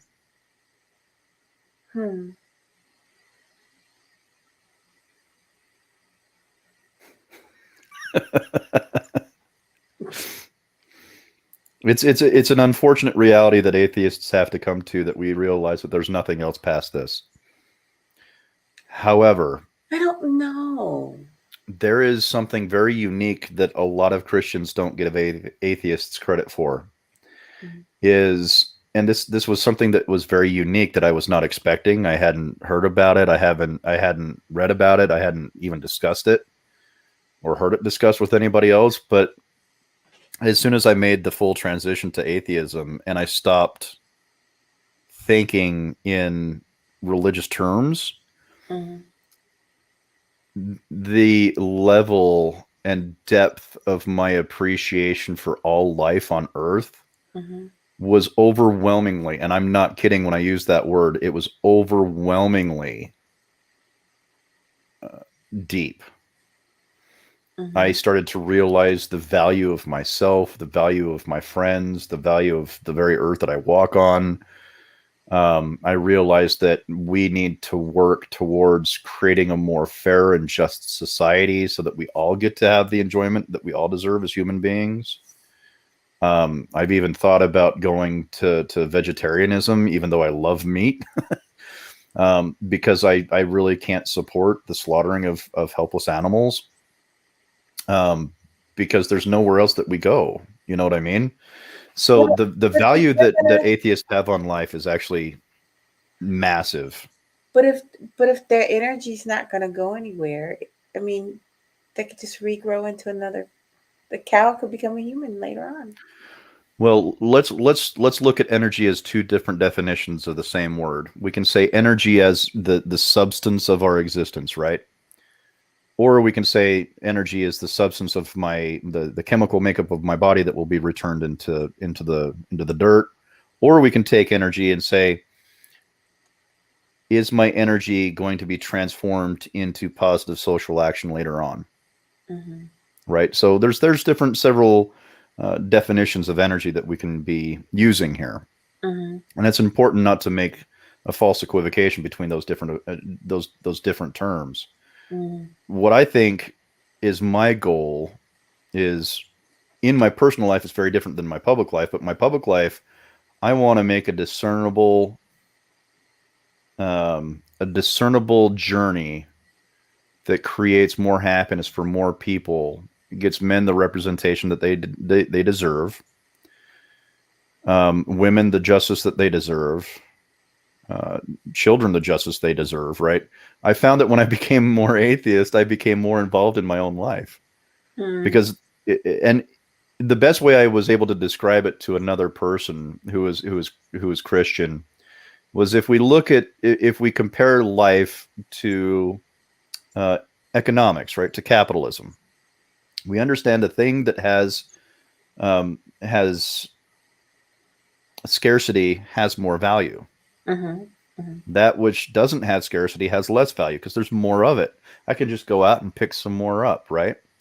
So the way that I look at it is, now that I don't have the infinite life that God promised me, right? Now that I'm an atheist, I realize that the amount of life that I have to live is a scarcity, and I need to use every single second of it because there's no more of it. I received that. And I actually understand where you're coming from with that because of the scarcity model. Yeah. What do you have anyone who has passed away that has, anyone that's passed away to you that meant a lot to you that you know really well? Maybe a family. I know you have a friend, your friend. But yeah, family, friends, grandparents, yeah. What if, like, a medium made an expression to you of a particular time or experience that you know there is no way that this person have any access to that information? What would you make of that? I would wonder where I gave them clues. I distrust mediums. I really do. I received that, but here's the thing, though. I gotta be honest about this, though, Coach. Okay. I can't sit here and claim to know everything. Do I believe in some supernatural events? I do, because I've experienced them. But that is not something. That is not something to base a belief system on. What is your supernatural event? What is it? I've had a lot, actually. Supernatural events. I have to hear it. Well, for one thing, I was the last person all of my grandparents spoke to before they died. Oh, wow. My grandmother on my mom's side, I was sitting in my lazy boy, trying to just relax and watch TV. This is probably 3 o'clock, 4 o'clock in the morning. And my grandmother loved to touch us on the shoulder when she was behind us, when we were kids. And I felt that hand on my shoulder, and I actually turned around because I thought someone was behind me and no one was there. And I found out that morning she had passed away. So it's, I mean, any reasonable human being would say, well, that was your grandmother visiting you. And it's very possible that it could have been. I don't have access to the evidence needed to base a belief system on that, though. That could have been my own imagination. My grandmother was already getting old. I knew that she was sick. I knew that she was dying. And so I could have manufactured that experience in my head, right? I have to be real with myself about that. So would I like to believe in the romanticization of that experience? Yeah, I would like that, but I can't do that. I have to be more reasonable than that.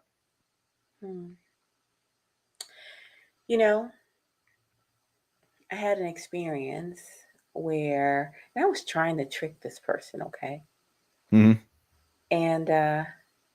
so I'm going to go video dark for just a second, though. Okay. But I'm listening. I'm right here. I'm not going anywhere. Okay. I took some pictures to a medium, and I intentionally took a picture that had nothing to do with me. I also took a picture of some family members that had passed. My one particular uncle was a singer. He was a musician, and he loved music. And I showed her the picture, and she said, he wants you to know two things: that he loves you, and he's not sure that you knew that. And he wants you to know that he could still sing. I was shocked, and I looked at the picture, and I wanted to make sure, was there any indication that he was a singer and that was the most important thing to him in his life. There is no indication. I knew exactly why he wanted me to know that he loved me, because he had separated himself so from our general family activities. Another uncle story, different uncle by marriage. But he was a Jehovah Witness. And the first thing she says to me is, well, Erica, there's more than 144,000 people over here. And I said, well, any Jehovah Witness will tell you that they stand by the idea. There's only 144,000 people who are going to heaven. And there was nothing. There was no reason for her to say that to me. Are you Jehovah Witness? Absolutely not. I didn't think so. But you know, here's Jehovah Witnesses in my family. Here's the problem, and I don't want to ruin anybody, but this has to be said. If there's only going to be 144,000 people in heaven after the what do they call it, the rapture? The rapture, that immediately calls into question free will and predestination. That means that God already knows what's going to happen to everybody and everybody throughout all time. That means he watched without action as some of the most gruesome and horrible things have happened to every single living being that's ever walked this earth. And he only chose 144,000 people out of all the billions of people that have walked on this earth in the past. There's like, I don't think they realize what they did to themselves when they limited to 144,000 people. They called into serious question and serious doubt about the validity of their religion. Well, their belief is that, similar to yours in this particular way, that when you die, you go to the earth and you stay there until the time of, you know, when Jesus comes back. Then there's going to be the rapture and you will rise, but you will stay here on earth. And so there's that kind of thing going on. I mean, I'd be down for that. Oh, yeah? Yeah. You're shaking on that one? Okay. Shaking. No, I'd totally be down for that. Live forever, get to experience human life for the rest of eternity. That'd be pretty dope. Well, you know, that's the thing that I think people don't understand about atheists and a lot of atheists, because we have different beliefs of atheism, or different versions of atheism, but there's nothing anywhere that doesn't prescribe to me the belief that heaven is a great idea. It's a wonderful idea. It's fantastical. It would be so amazing to live on for the rest of eternity. It really would be. It's incredibly appealing to everybody. There's just no evidence that it has. There's no evidence that it does. And there's no evidence that I will make it there. So a lot of atheists, it's just a lack of belief. It's not that God doesn't exist. It's just we don't have enough evidence information to believe that he does. Yeah. So I want to go back, roll back. If God came down, he was like, "Hey, homie, what's up?" I'd be like, "Oh shit." You know, I'm going to, don't beat me up, but I think I'm going to start praying for you to find evidence. Nah, don't do that, because I'll probably ignore it anyways. There you go. I have my answer. Well, but what I mean, if you don't think my mom's not praying for me nightly, I'm sure there's a bunch of people. I've actually had people like try to do an intervention, and I wouldn't dare. No, I absolutely would not dare, because I'm not offended by it. It doesn't offend me that someone loves me that much to try and do that. I think a lot of atheists take offense to it, and they shouldn't. that means someone cares about you enough that they don't want to lose your soul for all eternity. I think that's pretty significant. It's just, unfortunately, it's not going to sway my opinion. I want to go back to your opinion. If there was something said to you, like you couldn't have tipped him off. There's nothing up. There's no way. Something so specific. I mean, what would come to your mind? What would come to your heart?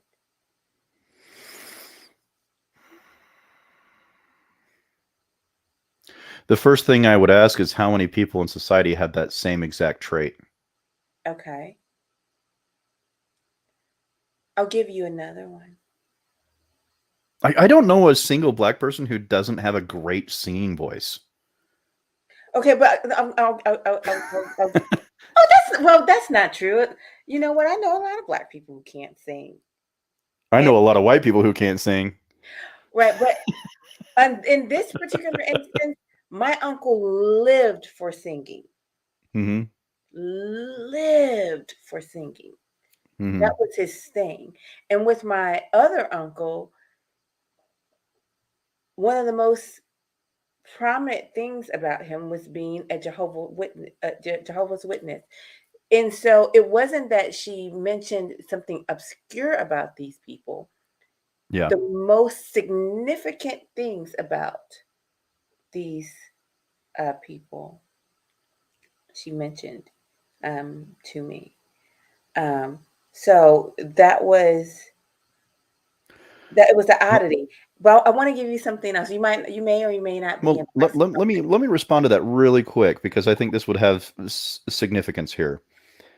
I think it's our duty as human beings, and even more so for Christians, to really, really investigate those experiences extremely critically, because you do not want to leave a doubt behind when you find proof of its existence, right? Because it's really easy for me to tear apart weak proof. Like, it's really easy. Like, was he wearing a cross? I don't know. No.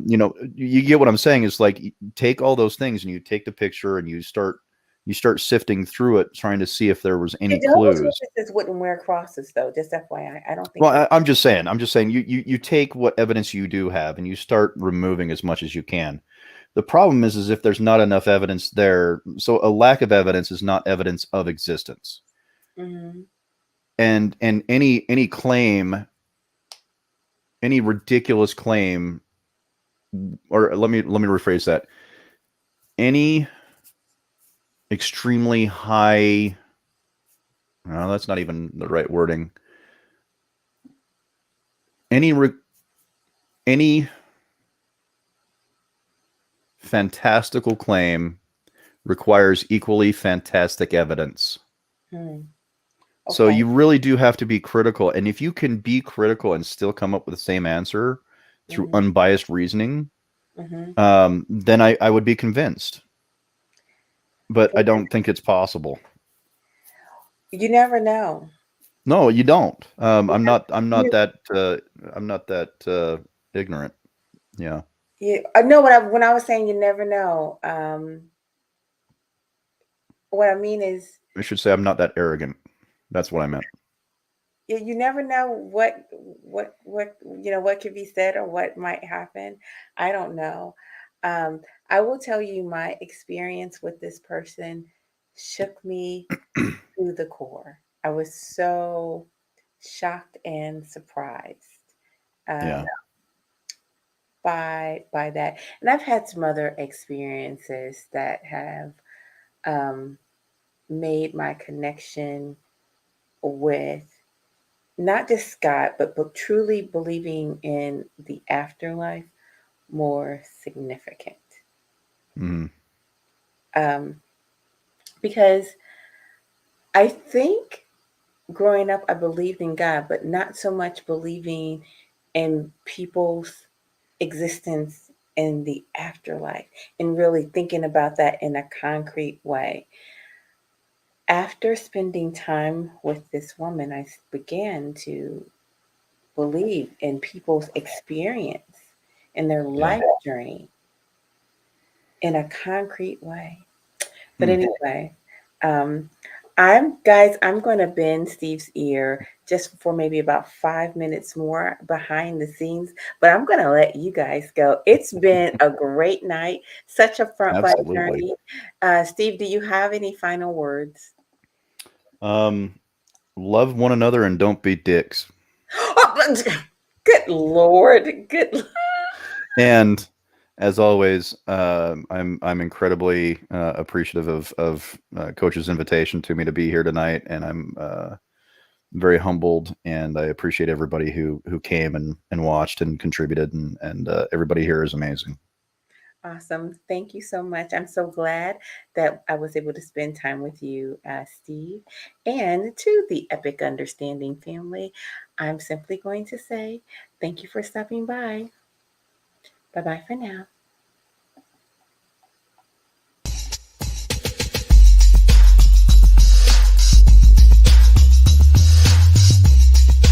You're winning.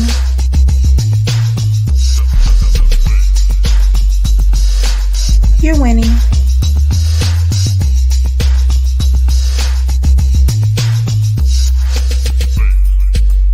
You're winning.